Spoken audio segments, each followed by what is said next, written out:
prayer this morning is by Elizabeth Tarbox. It is an hour before sunrise. The waves keep coming, but each minute they make less progress than the minute before. As the tide goes out, the beach is exposed, a million pebbles just visible in the lifting of night. A periwinkle clinging to a rock, a horseshoe crab scrambling to catch the receding ocean, and I am exposed in all my hurts and frailties. My composure drains away with the tide, and the disheveled beach mirrors the ragged edges of my soul. The whole bay is my confessional, the breath of dawn my confessor. I have been so consumed with my own hurts that I've forgotten to call a friend whose hurt is equal to my own. I put off doing those things that might bring healing to someone who is broken, or joy to someone who is sad, or compassion to someone who is at odds with the rhythm of life, because I cared more for my own loneliness. I refused the hand of one who reached out to me, clinging instead to old familiar ways. I chose to remain stuck inside a problem rather than ask for help to solve it. I pray that some benevolent spirit has listened to my heart's despair and judged me not.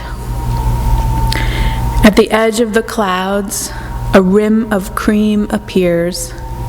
Night creeps away with my guilt beneath its cloak. Dawn sprinkles absolution.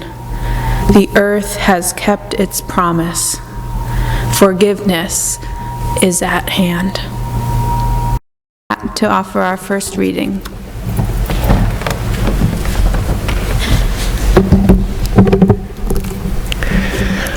First lesson. Lie back, daughter.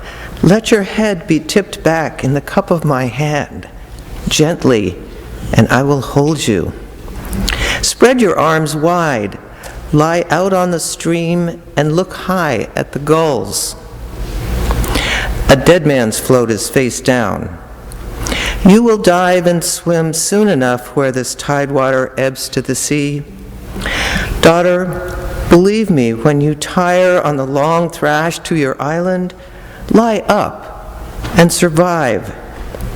As you float now, where I held you and let go, remember when fear cramps your heart what I told you.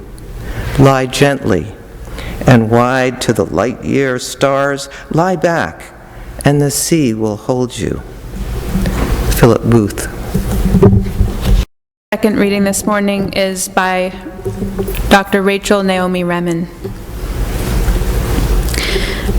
Some of the oldest and most delightful words in the English language are the collective nouns dating from medieval times used to describe groups of birds and beasts. These words frequently offer an insight into the nature of the animals they describe. Sometimes this is factual and sometimes poetic. Occasionally it is profound. A pride of lions, a party of jays, an ostentation of peacocks, an exaltation of larks, a gaggle of geese, a charm of finches, a bed of clams, a school of fish, a cloud of gnats, and a parliament of owls. Over time, these sorts of words have been extended to other things as well. One of my favorites is pearls of wisdom. An oyster is soft, tender, and vulnerable. Without the sanctuary of its shell, it could not survive. But oysters must open their shells in order to breathe water. Sometimes while an oyster is breathing, a grain of sand will enter its shell and become a part of its life from then on. Such grains of sand cause pain, but an oyster does not alter its soft nature because of this. It does not become hard and leathery in order not to feel. It continues to entrust itself to the ocean, to open and breathe in order to live. But it does respond. Slowly and patiently, the oyster wraps the grain of sand in thin, translucent layers until, over time, it has created something of great value in the place where it was most vulnerable to its pain. A pearl might be thought of as an oyster's response to its suffering. Not every oyster can do this. Oysters that do are far more valuable to people than oysters that do not. Disappointment and loss are a part of every life. Many times we can put such things behind us and get on with the rest of our lives. But not everything is amenable to this approach. Some things are too big or too deep to do this, and we will have to leave important parts of ourselves behind if we treat them in this way. These are the places where wisdom begins to grow in us. It begins with suffering that we do not avoid or rationalize or put behind us.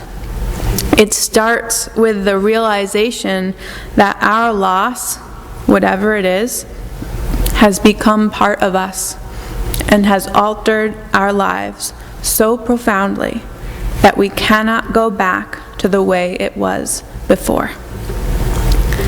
Something in us can transform such suffering into wisdom. The process of turning pain into wisdom often looks like a sorting process. First, we experience everything. Then, one by one, we let things go. The anger, the blame, the sense of injustice, and finally, even the pain itself, until all we have left is a deeper sense of the value of life and a greater capacity to live it.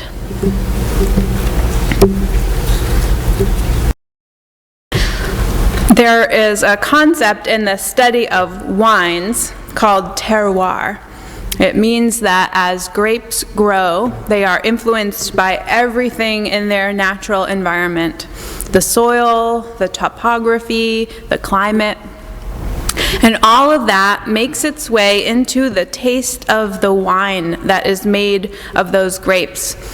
So when you sip a fine glass of red or white, you're actually tasting and smelling the very place that it is from, the terroir.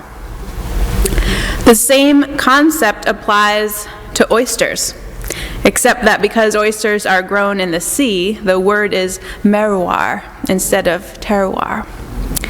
The source of an oyster's flavor comes from the precise location where it is grown. So an oyster grown in Louisiana will taste different than one grown in New England.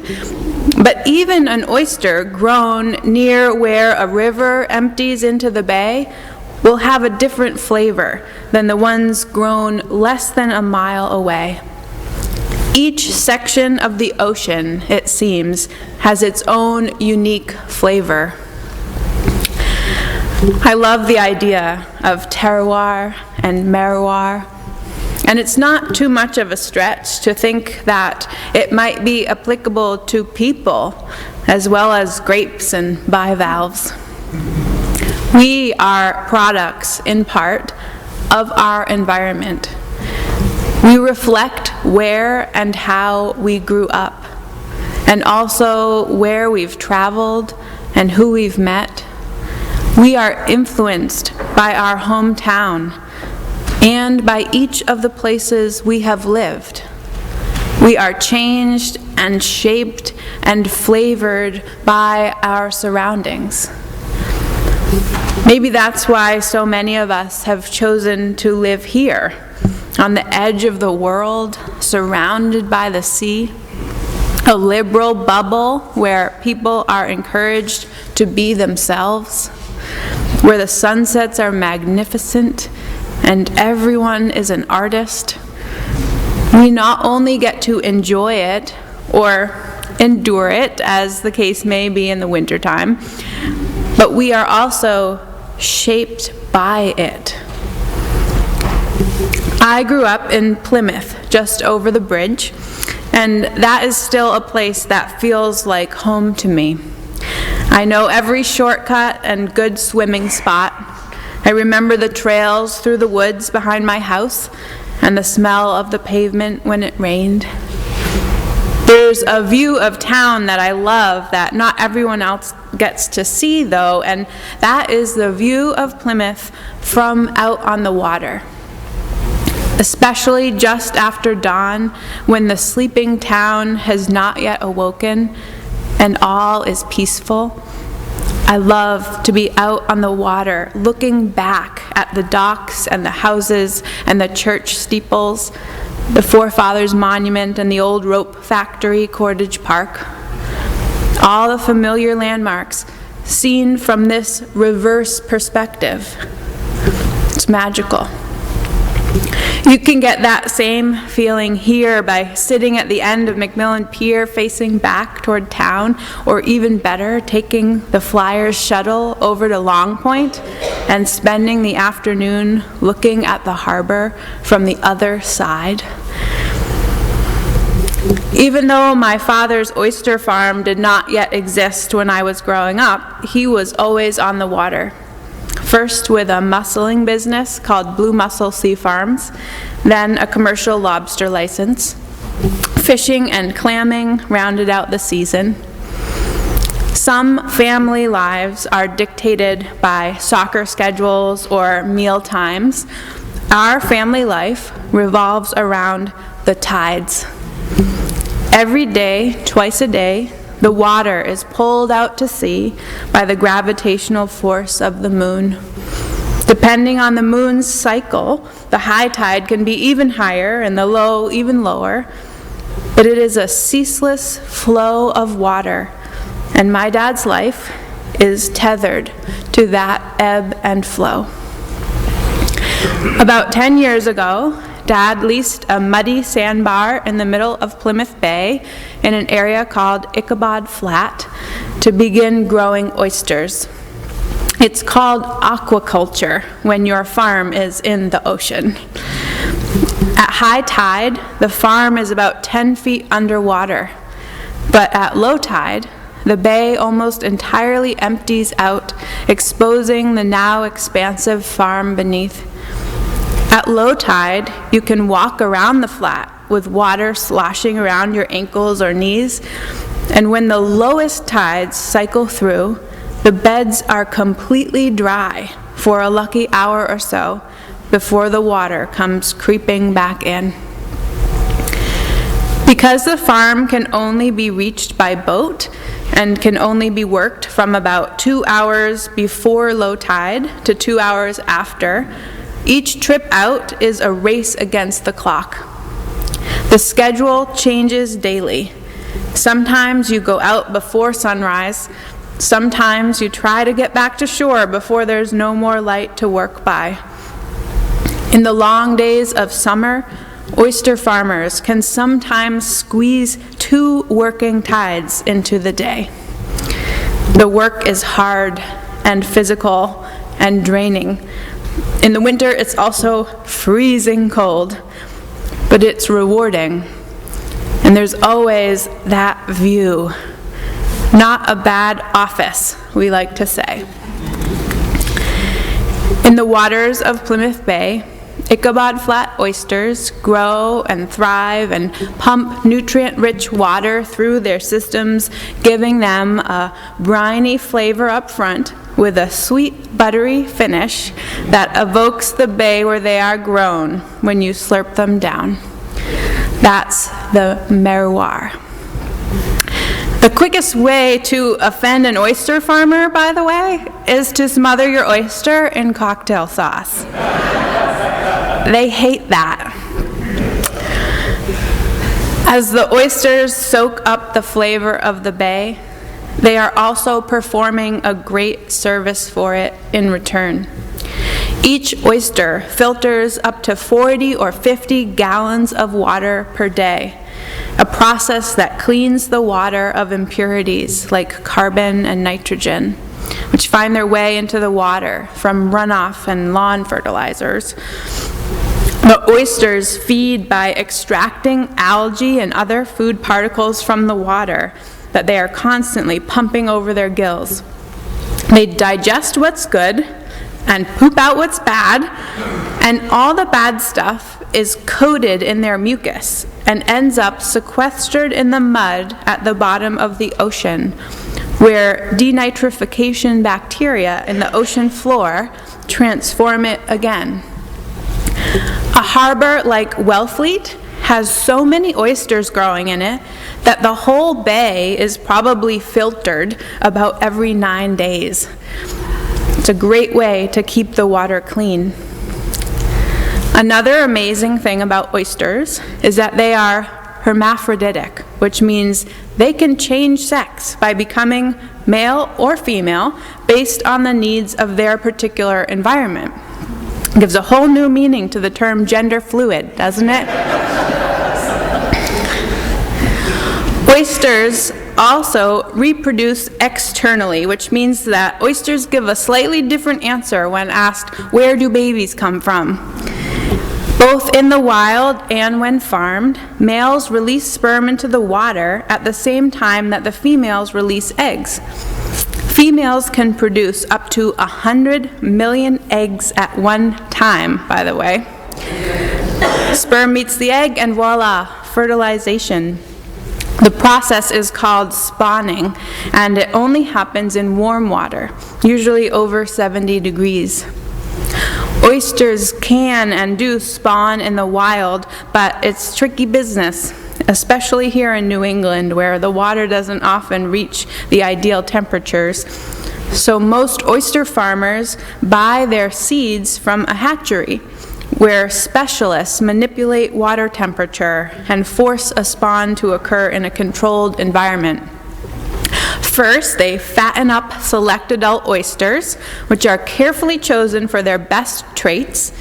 Then they're placed in a tank where phytoplankton-rich water is pumped in continuously. And then they place the well-fed oysters in temperature-controlled breeding tanks. Once there's a spawn, the fertilized seed, of which there might be millions, grows quickly, each forming its own thin shell, which will continue to grow throughout its lifetime. The seed is then collected and put into a separate control tank where the newborns are pumped continuously with fresh seawater until they've grown large enough, at about 6 weeks old, to be shipped safely to oyster farms like my dad's. Once, when we were living on the North Shore, my dad drove up to Maine to pick up his oyster seed from a hatchery. He stopped by Lisa's gourmet shop on his way home, and after ordering a sandwich, said to her, "You want to see what 100,000 baby oysters looks like?" She followed him out to his truck, where he brought out a huge cooler. Then he opened it up and lifted out a bag no bigger than his fist. That was it. 100,000 oysters, smaller than your pinky nail. Boy, are farmers careful with that seed. An entire year's salary for you and your whole crew can depend on the survival of that one little bag. Even in a good year, nearly half of them won't make it. And there's always the threat of hurricanes, icy harbors, or red tides. It's a risky business. Some oyster growers give their seed a head start, a little boost, by putting them first in something called an upweller. There they are held and protected in silos placed in the water with a small electric motor pumping water over the seed continuously, feeding them into hardy specimens that could be planted directly on the bay floor. In this nutrient-rich environment, they quadruple in size in just 3 weeks. But it takes those baby oysters almost 2 years to grow into full-size saleable oysters. On the Grant, on any given day, there are oysters of all sizes growing in different sections so that they will not all be ready to harvest at the same exact time. They start growing in finely meshed bags, then graduate to larger, sturdy bags with wider holes held shut with PVC piping. Those bags are slotted into shelves on big cages that are lined up in rows.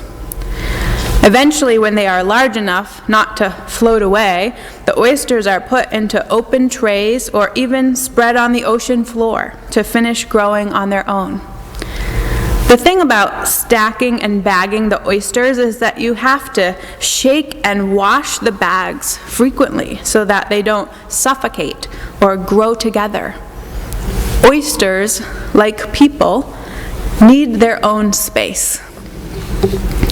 The oysters all grow at different rates, though, depending on their access to the water flow, which is their food source.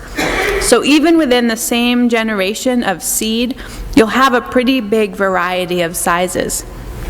This leads to one of the jobs on the Grant that takes the most time: sorting oysters. You can do it by hand, or you can use a mechanical sorter. As the various sized oysters pass through the long machine, they drop out through the holes in the tumbler into baskets beneath. The holes get larger and larger in size so that tiny oysters drop out into the first basket and nearly full-size oysters drop out at the end. This saves sorting time later. Each of the baskets are emptied into trays in the water where the oysters can grow for a little longer with their same-sized peer group. Once a tray looks like it's ready to harvest, it's dumped into plastic orange crates, which are then dumped one by one onto a big pile on a folding table set up at the end of the boat to be sorted once again, this time by hand. Each crate full of oysters weighs about 50 pounds, and a morning spent on the Grant is more exhausting than a session at the gym. In her book, Shucked: Life on a New England Oyster Farm, Erin Byers Murray writes about her first day at Island Creek. After being suited up in a pair of orange waterproof coveralls and royal blue astronaut gloves, she is assigned her first task: culling oysters. My now waterproofed Oompa Loompa self turned back to the table, she describes. Berg had emptied a full crate of muddied, seaweed-strewn oysters onto the surface between us. Another whiff, this time filled with the sour stench of mud. I picked up an oyster to examine it. My experience with these little things up until this point, she said, had been limited to your typical on-the-half-shell restaurant presentation, glistening on a bed of ice. Naked and brimming with meat, they weren't nearly as intimidating as the pile before me. But here, caked in fouling and dirt, the closed shells looked more like gnarly rocks and had few, if any, appetizing qualities. Culling, she says, means sorting the pile by size. Because the oysters grow at different speeds, a single harvest might bring in several different sized oysters. The ones we were looking at were almost 2 years old, but I saw that some were the size of a silver dollar, while others were as massive as my fist. Once in a while, you'll come across a huge oyster we call jumbos. They can be 4, 6, or 8 inches long, and their shells are gnarly from years of growth. They'd been missed in earlier harvests. But some restaurants order jumbos specifically because they are great for frying or cooking in soups and stews. In order to sell a consistent size and shape to its customers, Island Creek sorts the oysters into 3 standard sizes. She says 3s, also called regulars, are just over 3 inches in length and have a deep, rounded bottom shell called the cup. These, Berg explained, could be a little elongated, even spindly looking, just so long as they had a deep cup and were longer than 3 inches. The other 2 sizes are a little smaller, and the difference between them appeared to be next to nothing except for a specifically rounded shape. The latter 2 would be a little harder for me to identify, he said. A crewmate of Erin's would tell her later that culling oysters taught her how to exist in the moment. You have to act fast, you have to stay focused, she said.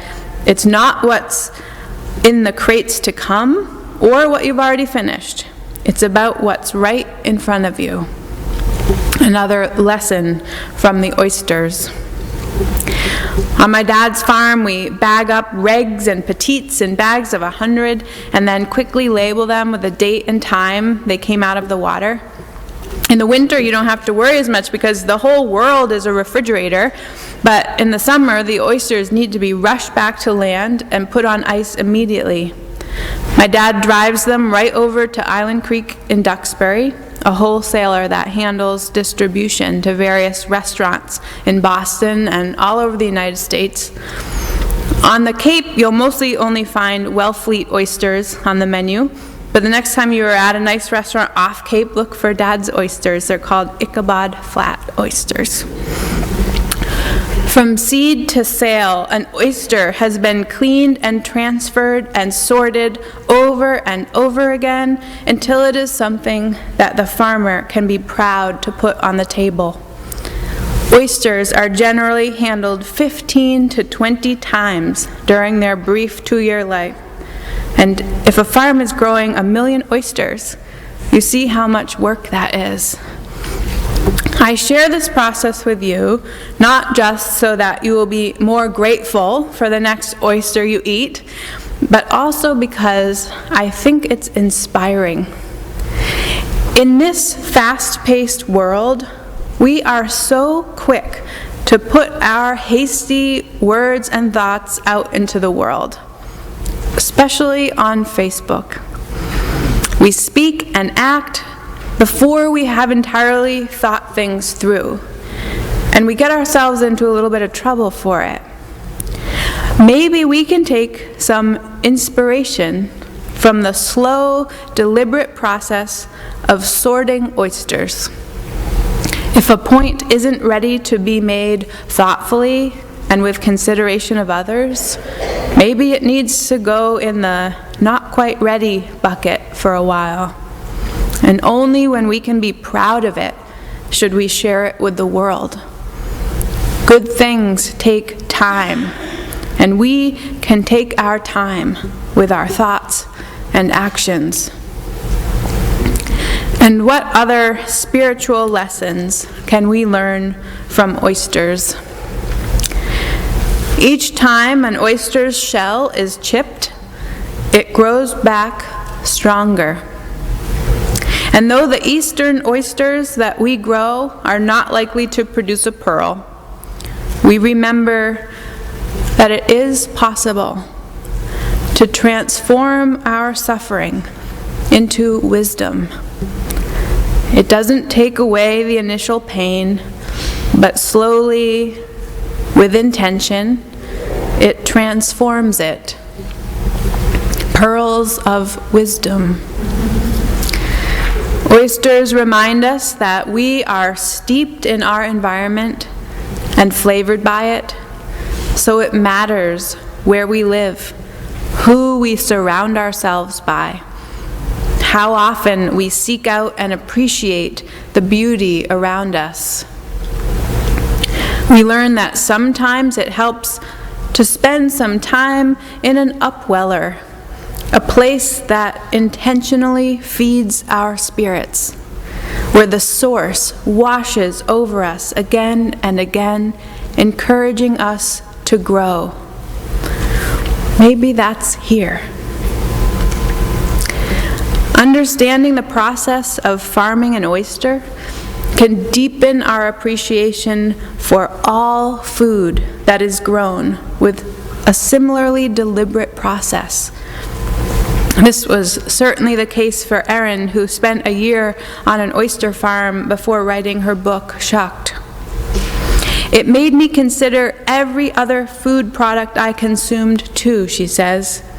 Specialty or not, almost everything I ate started this same way, as a seed or an egg that was then nurtured and grown in some capacity by human hands like mine. Steps were repeated and improved year after year to produce one single ingredient for someone in the world to consume.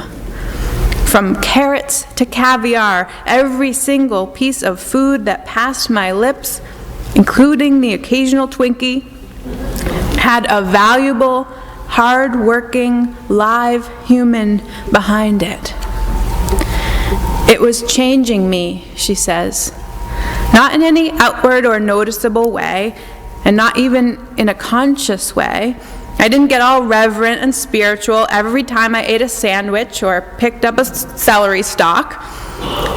But something was opening in my world. An appreciation and respect for the work, perhaps. I saw the growers as more than just men and women trying to make a living on the water.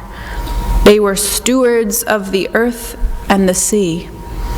They were getting their hands dirty every day for the sole purpose of feeding people. And I finally felt like one of them. And so I have learned, most of all, from the oyster, to appreciate what is before me. Maybe that's a plate full of oysters, although, can I confess, I don't really like them.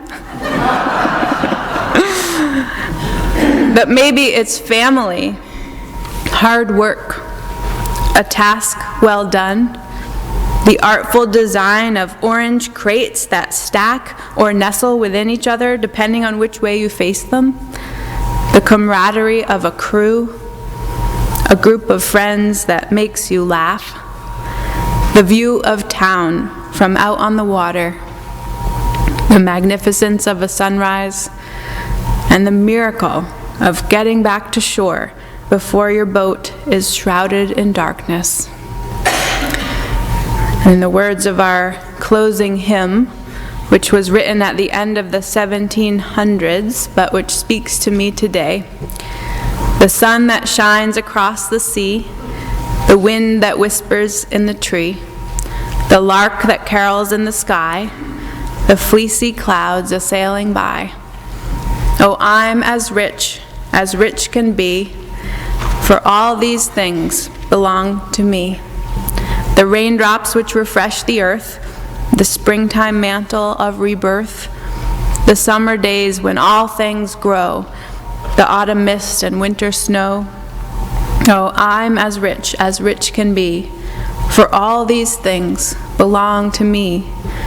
The task well done, the fun of play, the wise who guide me on my way, the balm of sleep when each day ends, the joy of family and of friends. Oh, I'm as rich can be, for all these things belong to me. May it be so. Amen, and blessed be. In your coffee, you can join us downstairs for a little presentation where you can see all that equipment I was describing, and you can ask my dad anything you want, except about me. We are as rich can be. We are surrounded by the sea, these incredible friends, all of our guides. I hope you'll get the chance to wander out to the end of the pier sometime this week, Look back at town from a different perspective. This perspective from out at sea. We are as rich can be. Go in peace.